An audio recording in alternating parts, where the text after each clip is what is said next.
Good afternoon, students.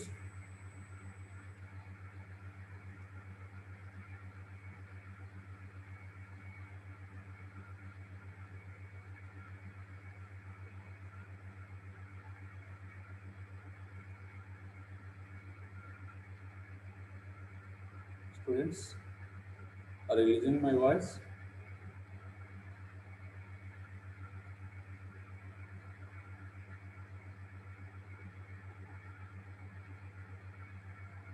Students, are you listening my voice? Yes, sir.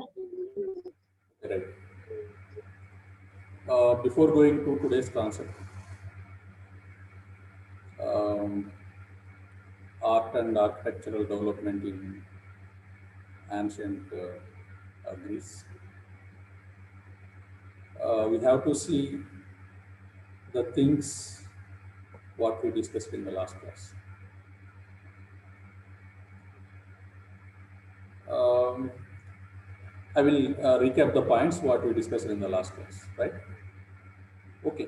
So ఇక last క్లాస్లో ఏవైతే మనం సాహిత్యానికి సంబంధించినటువంటి అంశాలు మనం మాట్లాడుకున్నాం. అందులో జనరల్గా చెప్పుకున్నట్లయితే ఏదైతే ఐతిహాసిక సాహిత్యం, అట్లనే గేయ సాహిత్యం, అట్లనే రూపక సాహిత్యం లాంటి ఆ, మూడు భాగాలుగా ఏదైతే ఆ, ఈ గ్రీస్ నాగరికతలో చోటు చేసుకున్నటువంటి సాహిత్యాలకు సంబంధించినటువంటి అన్ని అంశాలు మనం లాస్ట్ క్లాస్లో చెప్పుకున్నాం. ఓకే.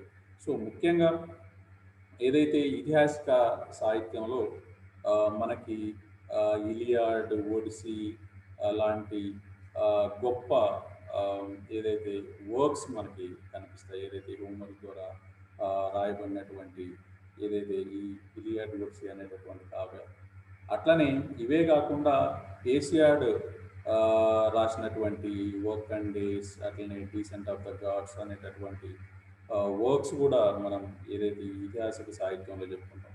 ఓకే. సో ఇందులో ముఖ్యంగా ఏదైతే ఇలియాడ్ అండ్ ఒడిసీలో చూసుకున్నట్లయితే అది ట్రాయి కోట ముట్టడికి సంబంధించినటువంటి కొన్ని సన్నివేశాలు, అట్లనే కొన్ని పౌరాణిక పరమైనటువంటి గాథలు మనకు అందులో కనిపిస్తాయి. అట్లనే అకిరస్ అనేటటువంటి ఒక ధీరుడు, ఎవరైతే ఒక హీరో ఉంటారో అతను ట్రాజన్ రాకుమారుడైనటువంటి హెక్టర్ను ఏదైతే చంపివేసేటటువంటి సన్నివేశం ఇందులో కనిపిస్తాయి. అట్లానే ఒడిసీలో ట్రోజన్ యుద్ధానికి సంబంధించినటువంటి అంశాలు మనకి అందులో కనిపిస్తాయి. అట్లానే వర్క్స్ అండ్ డేస్ లో చూసుకున్నట్లయితే జనరల్గా ఏదైతే వ్యవసాయదారులు వ్యవసాయ రంగంలో ఏ సమయంలో ఎలాంటి పనులు చేయాలి అనేటటువంటి అంశాలు మనకు కనిపిస్తాయి. అట్లనే ఇవే కాకుండా ఏదైతే డీసెంట్ ఆఫ్ ద గాడ్స్లో మానవులకి అట్లనే దేవతలకి మధ్య ఉన్నటువంటి సంబంధాలని ఏదైతే ఈ వర్క్ అండ్ ఆఫ్ డేస్లో మనకి ఏసియాడ్ అనేటటువంటి రచయిత మనకు చూపిస్తారు. అట్లనే గేయ సాహిత్యానికి సంబంధించినటువంటి అంశాలు మనం చూసినట్లయితే గేయ సాహిత్యంలో ముఖ్యంగా లైర్, అట్లనే పిల్లనగోవి ఏదైతే ఉందో వాటికి అలా ఏదైతే మ్యూజికల్ ఇన్స్ట్రుమెంట్స్ కనిపిస్తాయి. Okay, flute and lyre. So వాటి మీద లయబద్ధంగా పాడుతూ ఉండేటటువంటి గేయాలని ఏదైతే రాశారో రకరకాలైనటువంటి లిరిస్ట్. ఓకే. సో అంటే గేయ రచయితలు ఎవరైతే ఉన్నారో సో వాళ్ళు రాసినటువంటి ఏదైతే ఆ గేయాలని ఈ లైర్ అనే అట్లనే ఫ్లూట్ మీద లయబద్ధంగా వాయిస్తూ పాడేటటువంటి ఒక రకమైనటువంటి సాహిత్యం అక్కడ మొదలైందనమాట. ఓకే. సో ఇది జనరల్గా వాటిలో ఏదైతే కథలు, మానవులకు సంబంధించినటువంటి వివిధ రకాలైనటువంటి మనోభావాలు ఇందులో మనకు కనిపిస్తాయి. అవే కాకుండా ఏదైతే ప్రేమ, అట్లనే విరహం, విషాదం, సానుభూతి, ఇట్లా రకరకాలైనటువంటి ఏదైతే విశ్వవ్యాప్తమైనటువంటి గుణాలు ఉన్నాయో అవన్నీ కూడా మనకి ఈ గేయ సాహిత్యంలో కనిపిస్తాయి. ఇందులో ముఖ్యంగా మనం చెప్పుకున్నట్లయితే ఆర్కిలోకస్ అనేటటువంటి వాడు ఒక వ్యంగ్య కవిత్వాన్ని రాసినటువంటి ఒక గొప్ప వ్యక్తిగా చెప్పుకోవచ్చు. అతని తర్వాత సోఫో గొప్ప రచయితగా చెప్పుకోవచ్చు. ఆమెని 10వ కావ్య దేవతగా కూడా ఆమెను పిలుస్తారు.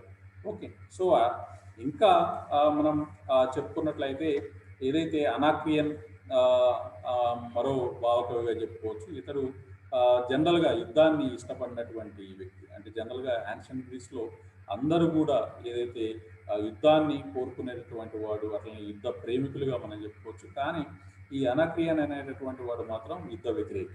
ఓకే. సో, ఇక ఆహ్, ఆహ్, యుద్ధ వ్యతిరేకి. అట్లనే ఇతను రాసినటువంటి అంటే అతని తర్వాత చెప్పుకున్నట్లయితే 'పిండార్' అనేటటువంటి ఒక గొప్ప కవి కనిపిస్తాడు. అట్లనే ఆహ్, అతను సంగీత దేవతకు ఒక ఇష్టమైనటువంటి వ్యక్తిగా గూడా అతన్ని చెప్పుకుంటారు. ఓకే. సో, అట్లనే ఇక రూపక సాహిత్యంలో మనం చూసుకున్నట్లయితే జనరల్‌గా 'డయోనిసస్' అనేటటువంటి ఒక ఆహ్, ఏదైతే ఒక దేవత దేవుడికి సంబంధించినటువంటి ఉత్సవాలు జరుపుకునేటటువంటి క్రమంలో ఈ పురాణ గాథలు ఏవైతే ఉన్నాయో, అంటే పురాణ లకు సంబంధించినటువంటి కథలు ఏవైతే ఉన్నాయో వాటిని ఒక బృందం ఆహ్, కలిసి గానం చేసేటటువంటి ఒక పరిస్థితి ఉండేదనమాట. ఓకే. సో, ఇక బృందగానంతో పాటు వాటిని నటిస్తూ చూపించేటటువంటి ఒక రకమైనటువంటి డ్రామా లేకపోతే ప్లే కూడా వాళ్ళు చేసేటటువంటి పరిస్థితి ఉండేది. ఓకే. సో, ఇంకా వాళ్ళే గాకుండా ఈ ఆయా డ్రామాలో గాని, నాటకాల్లో గాని ఏదైతే మతం, ప్రజా జీవితానికి సంబంధించినటువంటి ఒక ముఖ్యమైనటువంటి అంశాలు అందులో కనిపించేవి. ఓకే. సో, అందుకే జనరల్‌గా అవన్నీ కూడా ఒక ప్రజాదరణ కలిగినటువంటి అంశాలుగా మనం చెప్పుకోవచ్చు. ఇక ఇదే రూపక సాహిత్యంలో చెప్పుకున్నట్లయితే రకరకాలైనటువంటి ప్లేస్ ఏదైతే వాళ్ళు ప్లే చేశారో అంటే డ్రామా లాంటి వాటిలో ఏదైతే ఆ స్త్రీ పాత్రలకు సంబంధించినటువంటి ఏవైతే పాత్రలు ఉంటాయో వాటిని ముఖ్యంగా అంటే పురుషులు మాత్రమే పోషించేటటువంటి పరిస్థితి ఆ కాలంలో ఉండేదన్నమాట. ఓకే. సో, ఇక వాటిని రూపక సాహిత్యంలో కూడా రకరకాలైనటువంటి వర్క్స్ మనకు కనిపిస్తాయి. అందులో ముఖ్యంగా ఒక ముఖ్యమైనటువంటి రచయితలు మనకు కనిపిస్తారు. ఎస్కిలస్, సోఫోక్లిస్, అరిస్టోఫేన్స్, మినాండర్ ఇలాంటి వాళ్ళందరూ కూడా ఏదైతే ఈ రూపక సాహిత్యంలో గొప్ప రచయితలుగా మనం మాట్లాడుకోవచ్చు. ఓకే. సో, ఇవే కాకుండా మ్యూజిక్‌కి సంబంధించినటువంటి అంశాలు కూడా మనం మాట్లాడుతున్నాం. అందులో ముఖ్యంగా ఏదైతే హోమర్ కాలం నుంచి మనం చూసుకున్నట్లయితే హోమర్ కాలం నుంచి సాహిత్యం ఎలాగైతే వ్యాప్తి చెందిందో అదేవిధంగా సంగీతం కూడా వ్యాప్తి చెందడం మొదలుపెట్టింది. ముఖ్యంగా హెక్సోమీటర్ మీద హెక్సోమీటర్ అనేటటువంటిది ఒక ఇన్స్ట్రుమెంట్, మ్యూజికల్ ఇన్స్ట్రుమెంట్. దాని మీద ఏదైతే దానికి లయకు అనుగుణంగా పాడేటటువంటి ఏదైతే ఒక ఛందస్సు లో పాడేటటువంటి రకరకాలైనటువంటి గేయాలు ఆ కాలంలో రచించబడినాయి అన్నమాట. సో, అదే కాలంలో చూసుకున్నట్లయితే సితార్ అనబడేటటువంటి మరో రకమైనటువంటి మ్యూజిక్ ఇన్స్ట్రుమెంట్ కూడా ఆ కాలంలో ఉపయోగించారు. అట్లనే ఈ రకరకాలైనటువంటి ఈ ఇన్స్ట్రుమెంట్ల మీద పాడేటటువంటి పాటలు అవి రకరకాల అంటే సందర్భాన్ని బట్టి పాడటం. అంటే ఏదైతే పెళ్ళి లాంటి సందర్భాలు అంటే సంతోషకరమైనటువంటి సందర్భాల్లో పాడేటటువంటివి పాడేవాళ్ళు. అట్లనే ఏదైతే విషాద సందర్భంలో కూడా అంటే ఎవరైనా మృతి చెందినప్పుడు వాళ్ళకి సానుభూతి తెలుపుతూ పాడేటటువంటి పాటలు. సో, ఇట్లా రకరకాలైనటువంటి అంటే సందర్భాన్ని బట్టి పాడేటటువంటి పాటలు జనరల్‌గా ఆ కాలంలో వృద్ధి చెందినయి. ఓకే. సో, ఇవి మనం ఏదైతే లాస్ట్ క్లాస్‌లో మనం చెప్పుకున్నటువంటి అంశాలు. సో, ఇక ఈ క్లాస్‌లో మనం చూడబోయేటటువంటిది జనరల్‌గా ఏదైతే వాస్తు అట్లనే కళకి సంబంధించినటువంటి అంశాలు.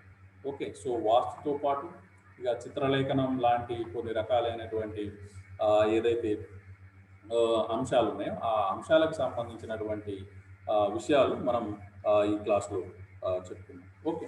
సో, ముఖ్యంగా ఏదైతే జనరల్‌గా అక్కడ ఉన్నటువంటి ఒక కళ ఆర్కిటెక్చర్ గురించి మనం మాట్లాడుకున్నాం. Art and architecture of ancient Greece గురించి మనం మాట్లాడుకునేటప్పుడు మీకు తెలుసు ఏదైతే గ్రీకు కళా వ్యవస్థ అట్లనే వాస్తు శిల్పం ఎన్నో ఒక ప్రత్యేకమైనటువంటి గుణాలు కలిగి ఉన్నట్టుగా మనం చెప్పుకోవచ్చు. అట్లనే పురుషుల యొక్క శిల్పాలు ఏవైతే ఉంటాయో వాటిని చెక్కడంలోని అట్లనే గ్రీకులు యొక్క ఏదైతే ఫిజికల్ అప్పీరెన్స్ మనం చూసుకున్నట్లయితే సో ఆ ఫిజికల్ అప్పీరెన్స్‌కి ఎంతో వాళ్ళు ప్రాముఖ్యత ఇవ్వడం అనేది, ఇంపార్టెన్స్ ఇవ్వడం అనేటటువంటిది మనం ఈ యాన్షియంట్ గ్రీక్ ఆర్టిస్టిక్ స్కల్ప్చర్లో మనం చెప్పుకోవచ్చు. అట్లనే ఎత్తైన పర్వతాలు ఏదైతే ఆ కాలంలో కనిపించినటువంటి ఎత్తైన పర్వతాలు వాటి నుంచి స్ఫూర్తి పొందినటువంటి వీళ్ళు ఏదైతే మానవుల్లో కూడా ఆ పర్వతాలకు ప్రతీకగా పురుషుల్ని, అట్లనే ఆ, బలమైనటువంటి ఆకృతికి ప్రతీకగా ఏదైతే ఇలాంటి కొన్ని శిల్పాలు చెక్కడం అనేటటువంటిది మనం ఇది యాన్షియంట్ గ్రీస్లో మనం చూడొచ్చు. అట్లనే గ్రీకుల కాలం నాటి వాస్తు నిర్మాణాలు ఇక కొన్ని రకాలైనటువంటి గొప్ప లక్షణాలను కలిగి ఉన్నాయి. ఎత్తైన స్తంభాలు, రేఖాగణిత నమూనాలతో కూడినటువంటి వివిధ అలంకరణలు ఈ గ్రీస్ దేశంలోని వాస్తు లక్షణాలు, అట్లనే దేవాలయాలు, అట్లనే తదితర నిర్మాణాల్లోని శిల్పాలు, మానవ జంతువులకు సంబంధించిన విగ్రహాలు ఉండేవి. అట్లనే ఏథెన్స్ నగరంలో ఉన్నటువంటి ఆక్రోపోలిస్ దేవాలయంలో కూడా ఎంతో ప్రముఖమైనటువంటి కట్టడంగా చెప్పుకోవచ్చు. ఎందుకంటే ఆ ఆక్రోపోలిస్ దేవాలయంలో రకరకాలైనటువంటి శిల్పాలని మనం చూడొచ్చు అన్నమాట. ఓకే, సో ఇక ఏదైతే ఆ వాస్తు కళకి సంబంధించినటువంటి అంశాలు, ముఖ్యంగా మీకు తెలుసు ఏదైతే గ్రీక్ శిల్పకళ అనేటటువంటిది ప్రపంచంలో రకరకాలైనటువంటి ప్రాంతాల్లో ఉన్నటువంటి శిల్పకళ మీద ప్రభావం చూపినట్టుగా, వాటితో కలిసిపోయి ఒక మిక్స్డ్ ఆర్కిటెక్చర్గా కనిపించినట్టుగా మనం చెప్పుకోవచ్చు. ఓకే, సో యాన్షియంట్ ఇండియన్ ఆర్కిటెక్చర్లో చెప్పుకున్నట్లయితే మీకు తెలుసు ఏదైతే మధురా స్కూల్ ఆఫ్ ఆర్ట్ కానీ, అట్లనే గాంధారా స్కూల్ ఆఫ్ ఆర్ట్ కానీ ఏదైతే ఉందో, సో ఇండియాలో ఉన్నటువంటి ఆ యాన్షియంట్ ఆర్ట్ అండ్ ఆర్కిటెక్చర్కి సంబంధించినప్పుడు ఏదైతే ఈ గ్రీకుల యొక్క ప్రభావం, ఈ మ్యాసిడోనియా పరిసర ప్రాంతాల నుంచి వచ్చినటువంటి అలెగ్జాండర్, అట్లనే డేరియస్ లాంటి కొంతమంది వ్యక్తుల యొక్క ఏదైతే ఎక్స్టర్నల్ అటాక్స్ యాన్షియంట్ ఇండియా మీద మనకు కనిపిస్తున్నాయో, ఆ కాలంలో చోటు చేసుకున్నటువంటి మార్పులు ఏదైతే ఆ కాలంలో ప్రభావం చూపినటువంటి ఆ గ్రీకుకు సంబంధించినటువంటి ఏదైతే వాస్తు సంబంధించిన అంశాలు ఉన్నాయి, అది ఏదైతే భారతదేశం వాస్తు అంశాల మీద ప్రభావం చూపడమే కాకుండా ఇందులో ఒక భాగంగా మారింది.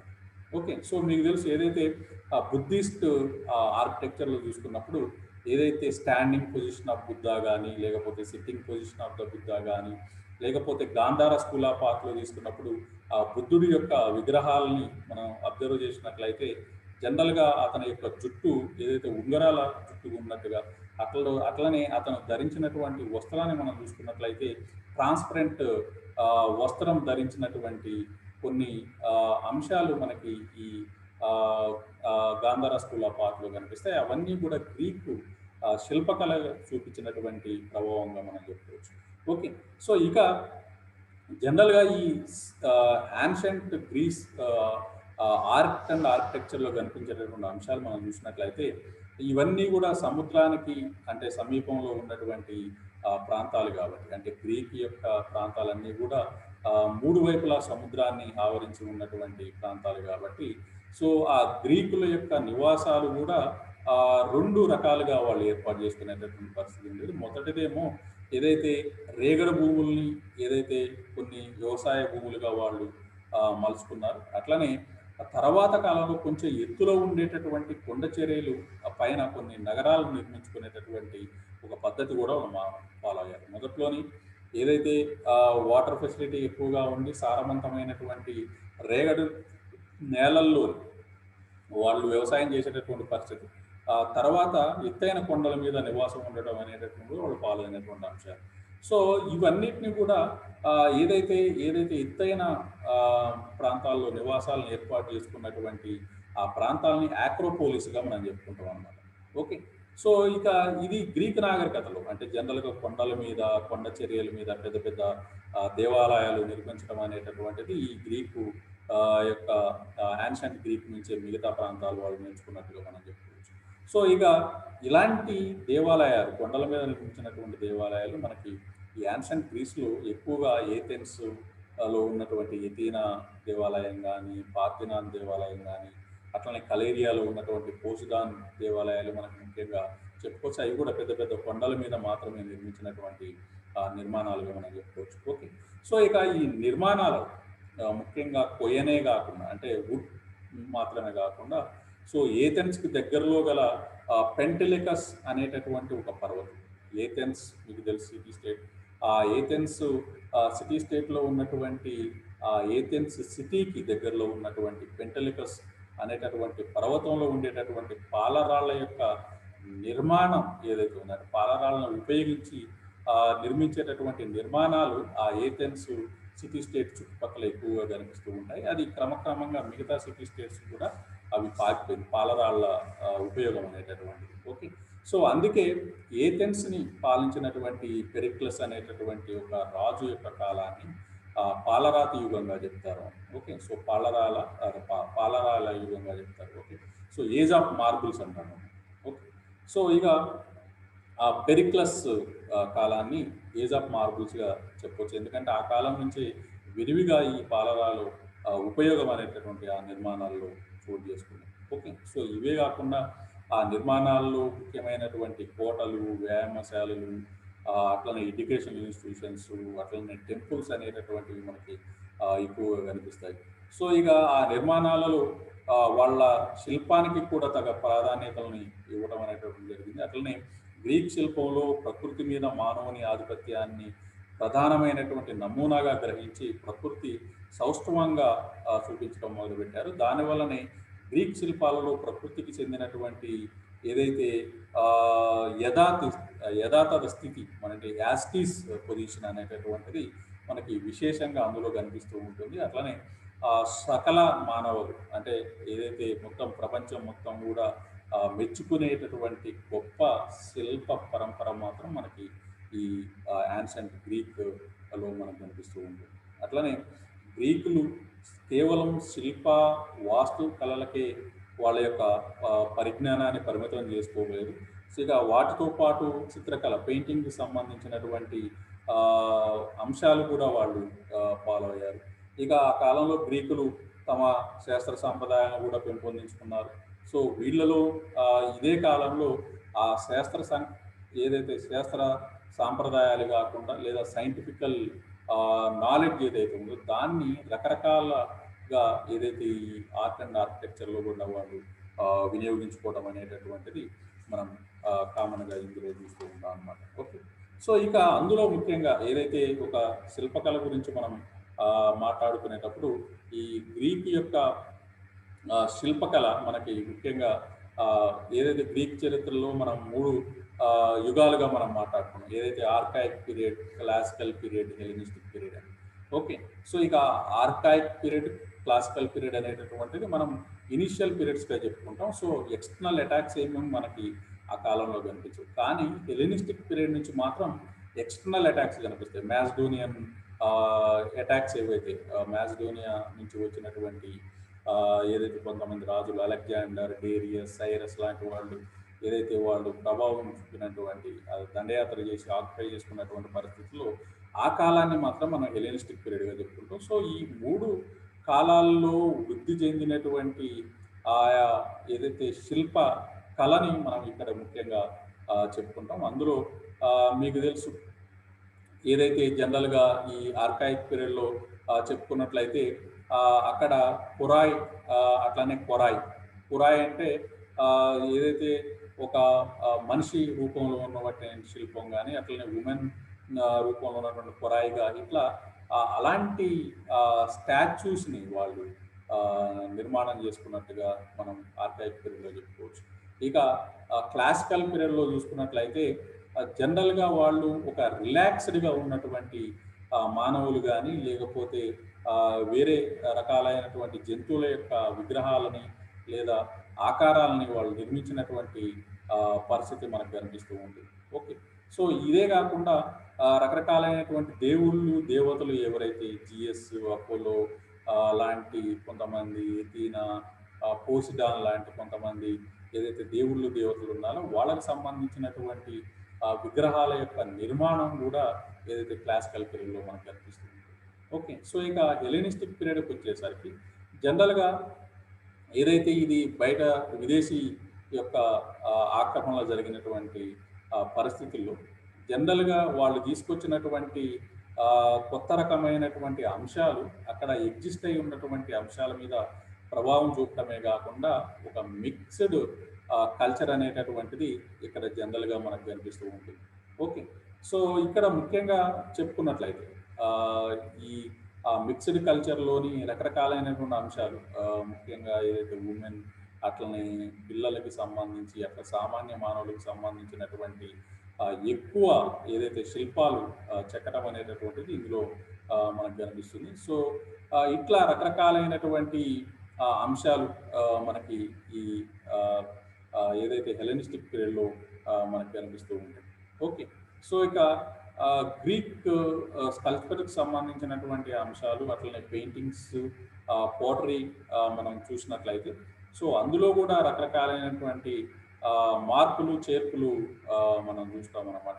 సో, ఇక గ్రీక్ పెయింటింగ్‌లో మనం చెప్పుకున్నట్లయితే అంటే నేను చెప్తాను. ఇప్పుడు ఈ శిల్పకళకు సంబంధించినటువంటి అంశాలు చూసుకున్నట్లయితే ఈ గ్రీక్ శిల్పాలు మానవుని ఏదైతే రకరకాలైనటువంటి లక్షణాలు మనకి ఆ శిల్పాల్లో కనిపిస్తూ ఉంటాయి. ముఖ్యంగా ఆ లక్షణాలలో నమ్మకం, అతని ఆకృతిలో ఉన్నటువంటి సౌందర్యం, ఆ స్వభావంలోని ఉన్నటువంటి మర్మం ఇలాంటివన్నీ కూడా అతని వాళ్ళు చూపించినటువంటి లేదా చెక్కినటువంటి శిల్పాల్లో కనిపించేటటువంటి అంశాలు. అట్లనే అతి ప్రాచీనమైనటువంటి ఏదైతే నగ్న పురుషుని యొక్క శిల్పం, అట్లనే అతి ప్రాచీనమైనటువంటి స్త్రీ నగ్న శిల్పం అనేటటువంటిది ఈ కాలంలో ఏదైతే చెప్పుకున్నటువంటి ఒక పైనీరింగ్ వర్క్‌గా కూడా మనము చెప్పుకోవచ్చు. అట్లనే ఈ కాలంలో ఏదైతే గ్రీకులకు సంబంధించినటువంటి శిల్పులు ఎవరైతే ఉన్నారో వాళ్ళకి ఒక మంచి గౌరవం కూడా వాళ్ళు ఇచ్చేటటువంటి శిల్పులకి మంచి గౌరవం కూడా ఇచ్చేటటువంటి పరిస్థితి ఆ కాలంలో ఉండేది. అట్లనే శిల్పకళను, అట్లనే అలంకరణను, అట్లనే నగరాలను సౌందర్యం చేసేటటువంటి పరిస్థితి ఈ కాలంలో ఎక్కువగా మనకు కనిపిస్తుంది. అట్లనే ప్రాచీన గ్రీకు శిల్పాలలో మానవాకృతులు అంత అంతగా కనిపించేటటువంటి పరిస్థితి ఉండేది మొదట్లోనైతే.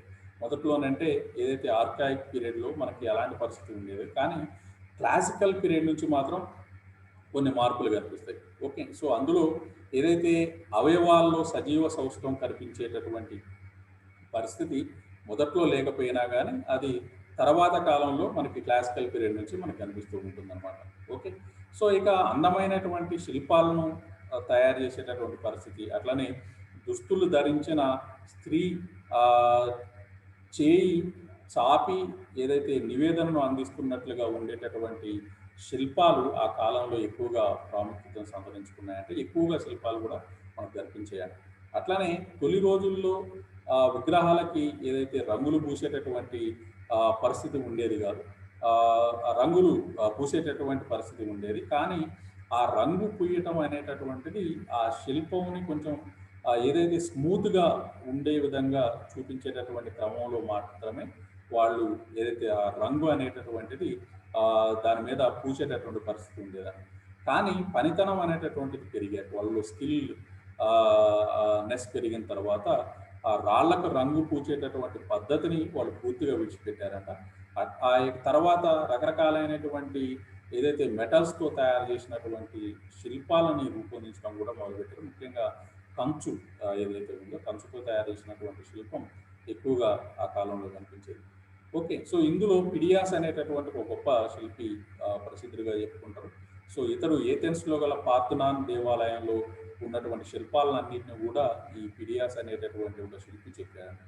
అట్లనే మైరాన్ అనేటటువంటి ఒక ప్రాంతంలో మైరాన్ అనేటటువంటి మరో గొప్ప శిల్పి కూడా మనం ఈ కాలంలో చూడవచ్చు. అట్లనే పొలిక్రిటస్ అనేటటువంటి శిల్పి. సో, ఇతను కంచు విగ్రహాలని తయారు చేయడంలో మంచి ప్రావీణ్యం ఉన్నటువంటి వాడంట. ఇతడు మానవ శరీరాన్ని పరిపూర్ణంగా చూపించాలని ఆశిస్తూ కదలికలతో ఉన్నటువంటి ఏదైతే మానవ శిల్పాలను కూడా అతను చెక్కేటటువంటి పరిస్థితి కూడా ఉండేదంట. ఓకే. సో, అంటే కదలికలు ఉన్నటువంటి మానవ శిల్పాలని కూడా యాజ్ ఇట్ ఈజ్‌గా కదులుతూ లేదా కదలికలు అతని శరీరంలో కనిపిస్తున్నాయి అనేటటువంటి భావన కూడా కల్పించేటటువంటి పరిస్థితి ఈ శిల్పాల్లో అతను చెక్కినటువంటి శిల్పాల్లో కనిపిస్తూ ఉండేదండి. ఓకే. సో, ఇక తర్వాత కాలంలో ఏదైతే ఈ శిల్పకళలో రకరకాలైనటువంటి మార్పులు రావడం, సో అందులో వ్యక్తిగత స్వభావం, భావ ప్రకటన, అట్లనే కదలికలు, అనుభూతులను చూపించడం అనేటటువంటిది మొదలగా ఏదైతే ఆ శిల్పకళలో జరిగినటువంటి వృద్ధిగా చెప్పుకుంటారు. అట్లనే ఈ కాలంలో ఏదైతే స్కోపోస్ అట్లనే ప్రాక్టిలిస్ అనేటటువంటి ముఖ్యమైనటువంటి శిల్పులు మనకు కనిపిస్తారు. వీళ్ళు ఏదైతే శిల్పాల్లోని శరీర దారుఢ్యం, తెలివితేటలు, అట్లనే వాళ్ళ చెక్కినటువంటి శిల్పాల్లో గొప్ప సౌందర్యం కూడా కనిపిస్తూ ఉండేదండి. ఓకే.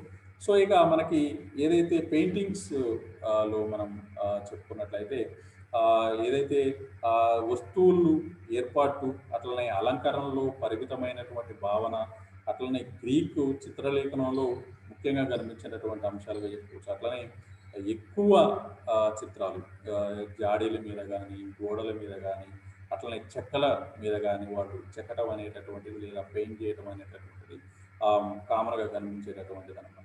ఓకే. సో ఇలాంటి పెయింటింగ్స్లో డ్యూరిస్ అనేటటువంటి ఒక గొప్ప చిత్రకారుడు ఉండేటటువంటి వాడు. సో అతని తర్వాత పోలీనోటస్, అట్లనే ఆ పోలీనోటస్ యొక్క గొప్పతనం ఏంటంటే గాలికి రెపరెపలాడేటటువంటి ఒక పారదర్శకమైనటువంటి పరదాలు ఏదైతే అతను చెక్కినటువంటి అతను చిత్రించినటువంటి చిత్రాల్లో గొప్ప చిత్రంగా చెప్పుకోవచ్చు. ఓకే. సో ఏదైతే గాలికి రెపరెపలాడేటటువంటి పారదర్శకమైనటువంటి పరదాలు ఏదైతే రెపరెపలాడుతూ ఉన్నటువంటి పరదాల యొక్క చిత్రీకరణ అతను చేసినటువంటి వాటిలో గొప్ప చిత్రీకరణగా మనం చెప్పుకోవచ్చు. అట్లనే ఏదైతే అపోలోడోరస్ అనేటటువంటి ఒక చిత్రకారుడు ఏదైతే చెక్కల మీద చిత్రాలు చెక్కటాన్ని అతను మొదలుపెట్టినటువంటి పరిస్థితి. ఓకే. సో ఆ తర్వాత నుంచి ఆ చెక్కల మీద చెక్కల మీద చిత్రించేటటువంటి పద్ధతి మొదలైంది. అట్లనే హెలినిస్టిక్ యుగంలో చూసుకున్నట్లయితే ఎపిలస్ అనేటటువంటి ఒక గొప్ప చిత్రకారుడు ఉండేవాడు. ఇతను అలెగ్జాండర్ ఏదైతే ఆస్థానంలో పనిచేసినటువంటి వ్యక్తి. సో ఇతను గీతలు గీయటం, రంగులు ఏదైతే ముఖ్యంగా నీడ ఏదైతే ఒక చిత్రం వేసేటప్పుడు ఆ చిత్రానికి అనుగుణంగా ఒక నీడ ఉండేటటువంటి భావాన్ని కలిగించేటటువంటి ఒక ఇతను ఆ చిత్రాలు చాలా గొప్పగా ఉండేవంట. సో అతను చేసినటువంటి ఆ చిత్రాలు చాలా ప్రాముఖ్యతను సంతరించుకున్నాయంట. అంటే ఒక 3D టైప్ చిత్రీకరణ అనేటటువంటిది అదే కాలంలో మొదలైనట్టుగా మనం చెప్పుకోవచ్చు. ఓకే. సో ఇక ఏదైతే ఇవే కాకుండా మనం చెప్పుకోవచ్చు, మీకు ఆల్రెడీ స్క్రీన్ మీద కనిపిస్తుంది ఏదైతే పోటరీకి సంబంధించినటువంటి అంశాలు, అంటే ఫ్లవర్ లేనటువంటి వాజెస్ ఏవైతే ఉన్నాయో, సో ఆ వాస్ మీద వేసినటువంటి చిత్రీకరణ ఆల్రెడీ మీకు కనిపిస్తుంది. So one place where Greek painting did survive was on pottery and ceramics. We can tell from the intricate detail and quality of work that the Greeks were very talented painters. మీకు already కనిపిస్తుంది. So ఏదైతే అది already was మీద వేసినటువంటి బొమ్మలు అప్పటి కాలానికి చెందినటువంటివి. Okay. So ఇక ఇవి కాకుండా ఆర్ట్ అండ్ ఆర్కిటెక్చర్కి సంబంధించినటువంటి అంశాలు మనం చూసినట్లయితే, సో ఆర్కిటెక్చర్లో కూడా గొప్ప అంశాలు మనం చెప్పుకోవచ్చు. ఒక 3 రకాలైనటువంటి ఏదైతే స్కూల్స్ ఆఫ్ ఆర్ట్స్ అనేటటువంటిది మనకి ఇలా కనిపిస్తూ ఉంటాయి. ఓకే. సో ఇక్కడ గ్రీక్ నాగరికతలు ఏదైతే వాస్తుకళ ఒక ప్రాచీనమైనటువంటి ఒక కళగా మనం చెప్పుకోవచ్చు. ఏదైతే ఈ ఆర్కాయిక్ పీరియడ్ నుంచి మనం మాట్లాడుకున్నట్లయితే 3 రకాలైనటువంటి శైలులు మనకు కనిపిస్తాయి. స్కూల్స్ ఆఫ్ ఆర్కిటెక్చర్ మనకు కనిపిస్తాయి. ఒకటి Doric, Ionian, Corinthian. Okay. So Doric, Ionian, Corinthian అనేటువంటి 3 రకాలైనటువంటి ఏదైతే శైలులు మనకు కనిపిస్తాయి. సో గ్రీకుల నిర్మాణాలలో ఇల్లు, ఆట స్థలాలు, పాఠశాలలు, రంగస్థలాలు వంటి వివిధ లౌకిక నిర్మాణాలు, అట్లనే వాటితో పాటు దేవాలయాల యొక్క నిర్మాణాలు కూడా మనకు కనిపిస్తూ ఉంటాయి. అట్లనే దేవతలు మానవ రూపంలో ఉంటారని, వాళ్ళకు ఒక నివాస స్థలం అవసరమని, మరో ప్రపంచంలో ఈ రకమైన దేవతల నివాస స్థలాలు ఏర్పరచబడి ఉంటాయని గ్రీకుల యొక్క నమ్మకం అన్నమాట. ఓకే. సో అయితే ఆ దృష్టితోనే దేవాలయాలు నిర్మించడం అనేటటువంటిది ఈ గ్రీకుల కాలంలో వాళ్ళు ముఖ్యంగా ఫాలో అయినటువంటి ఒక ముఖ్య అంశం. అట్టనే గ్రీకు ఆలయ నిర్మాణాల్లో వివిధ రకమైనటువంటి పరిణామ దశలు ఉన్నాయి. చెక్క, ఎండబెట్టిన అట్లనే కాల్చిన ఇటుకలు, అట్లనే రాళ్ళు వివిధ దశల్లో ఏదైతే ఉపయోగించేటటువంటిది ప్రధాన నిర్మాణ వస్తువులుగా మనం ఏదైతే చూడవచ్చు. ఓకే. సో ఇక అతి ప్రాచీన దేవాలయాలను మనం చూసుకున్నట్లయితే కారింత్ అనేటటువంటి సిటీ స్టేట్స్లో, అట్లనే డెల్ఫీ అనేటటువంటి సిటీలో మనకు కనిపించేటటువంటి ఒక ప్రాచీనమైనటువంటి దేవాలయాలుగా మనం మాట్లాడుకోవచ్చు. Okay.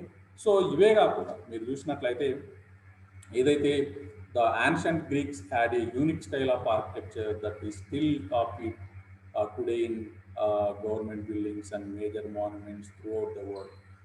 Greek architecture is known for tall columns, intricate detail, symmetry, harmony, and balance. The Greeks built all sorts of buildings.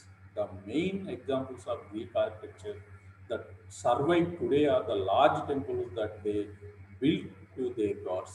Okay, so we already discussed about certain temples where they built. Okay, so mainly they built at various places at Parthenon, Delphi, and also at Corinthian, like places, and Athens. Okay, in such places you find the number of temples which dedicated to particular a god and goddesses. Okay, so you find the number of temples to each and every god. You find the number of number of temples for the Apollo, the important god in the ancient civilization. You see many number of temples for Apollo and Zeus. Okay, so the column is one of the important feature among the Greek ancient architecture. Okay, so the whole ancient Greek architecture, it may be divided into the three categories we already discussed: Doric, Ionian, and Corinthian. Right.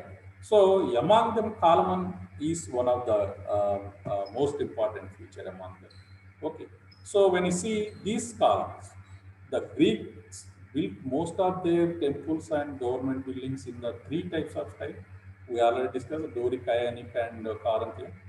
These styles were reflected in the type of columns they used, and most of all the columns had grooves down the sides called fluting, and this gave the columns a feeling of depth and balance.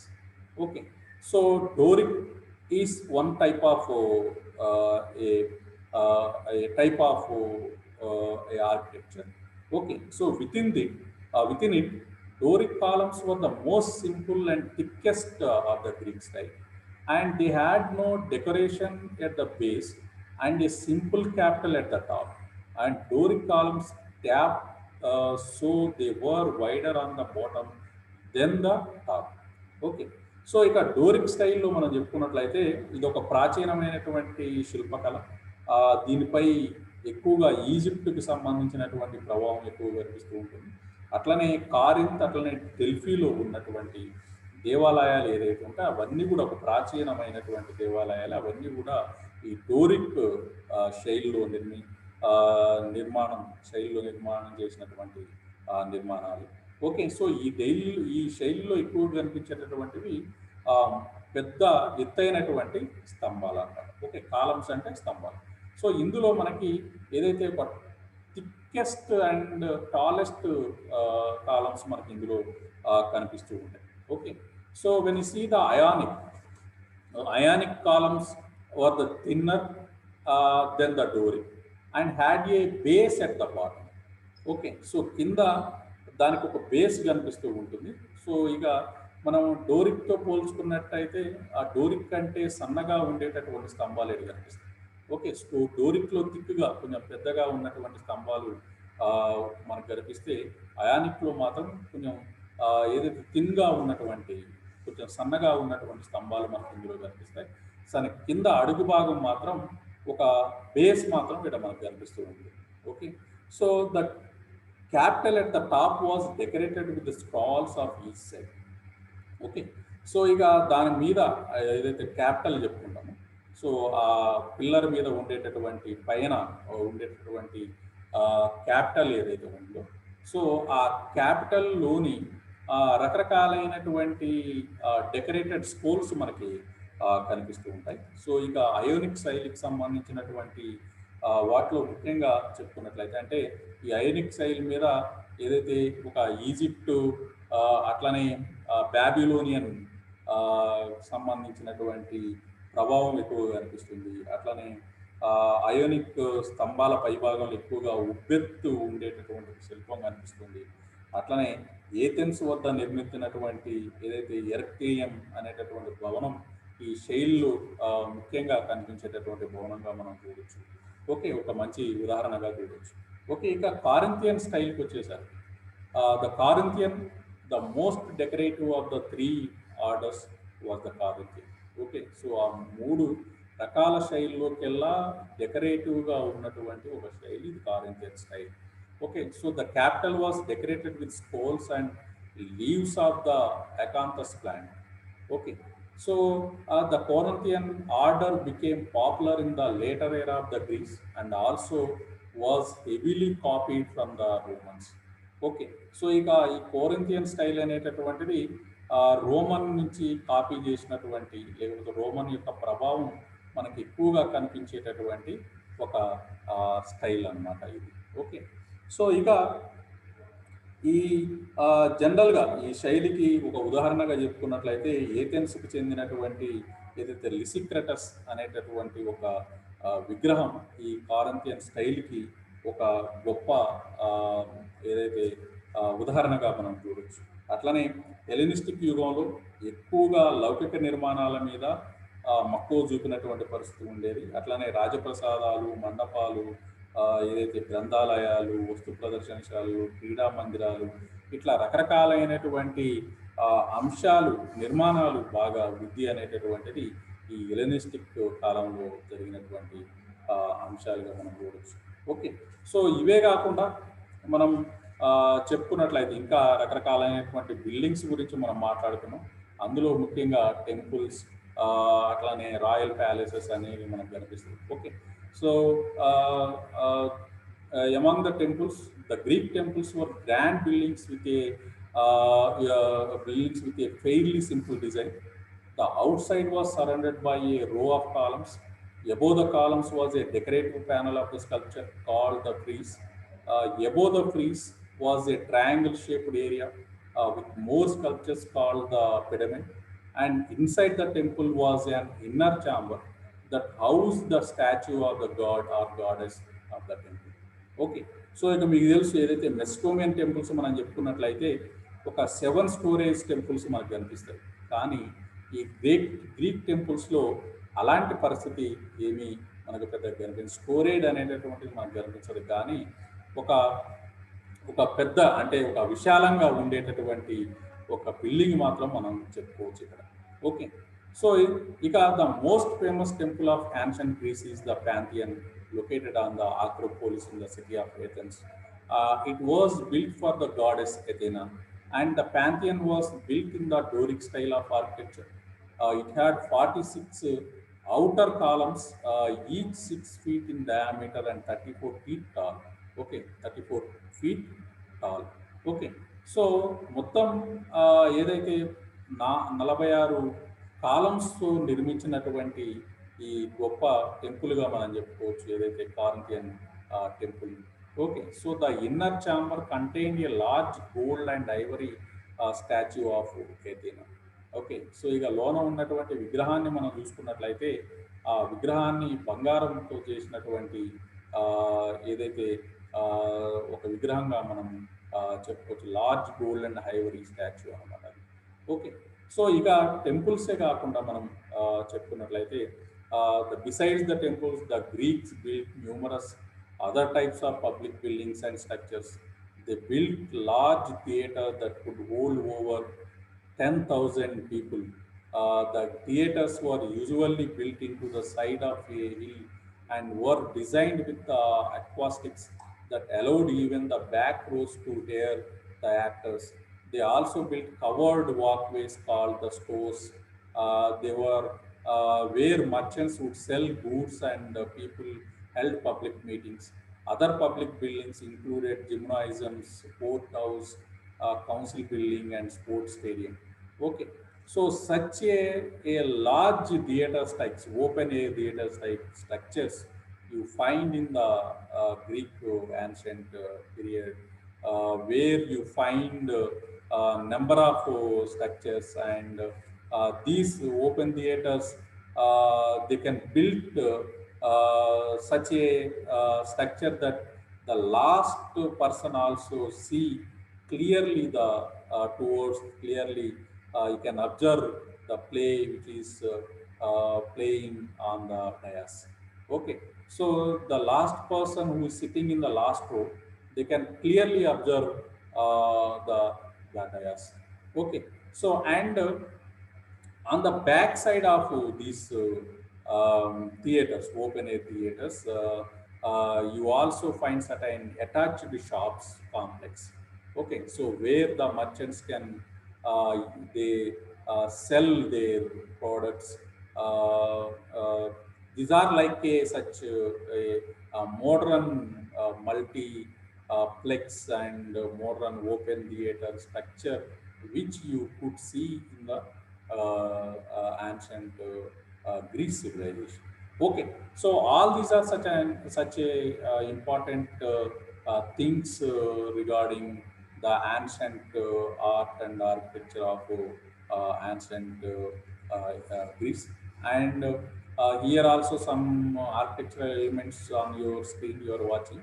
So column is the most prominent element in ancient Greek architecture. Columns supported the roof, but also gave building a feeling of order, strength, and balance.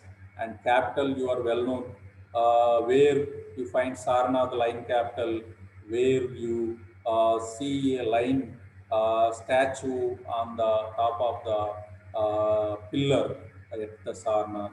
Okay, so like which is we call it as a capital. Okay, so capital is a, a statue which may adjusted above the particular pillar. Okay, so here the capital was a design at the top of the column. Some were plain and some were fancy. Okay, so which is in the Doric style, you don't find any capital. Just it is like a plain pillar. In the Corinthian style, you see certain statues of various animals or any other statue you see on the as a capital on a pillar, top of the pillar. Okay, so in the the frieze was the decorative panel above the columns that contained relief sculptures, and the cultures often told a story or recorded an important event also. Okay, so and the pyramid was a triangle located at each end of the building between the frieze and the roof. It also contained a decorative sculptures and cella. The inner chamber in the temple was called the cella or the naos. Okay, so cella, which is you better know the new form is cellar. Okay, so and propolia, a proportional gateway. The most famous one is the entrance to the Acropolis in the Athens. Okay, so apart from these, you also see certain interesting facts also. The Tholos was a small circular temple built by the Greeks, and the major construction projects were managed by an architect who directed the workers and the craftsmen. And many of the Greek temples and sculptures were painted with bright colors, and roofs generally were constructed with a small slopes and covered with the ceramic terracotta tiles, and the most temples were built on a base that included two or three steps. This raised the temple above the surrounding land. Okay, so such things you will find in the art and architecture of ancient Greece. Dear students, this is the end of my class today. We have less than 1 minute of the time. you have any doubts regarding my class, you are welcome to ask. Students, are you listening? Yes, sir. Internal గురించి ఉంది sir. Okay. Time table పెట్టారు కదా internals గురించి. అవును, మీకు next month first వీక్లో internals ఉన్నాయి. Already దాన్ని ఏదైతే మోడిఫై చేసి పెట్టారో అది దాని ప్రకారం జరుగుతుంది. ఓకే సార్, అంటే ఆఫ్లైనా ఆన్లైనా సార్? ఆన్లైన్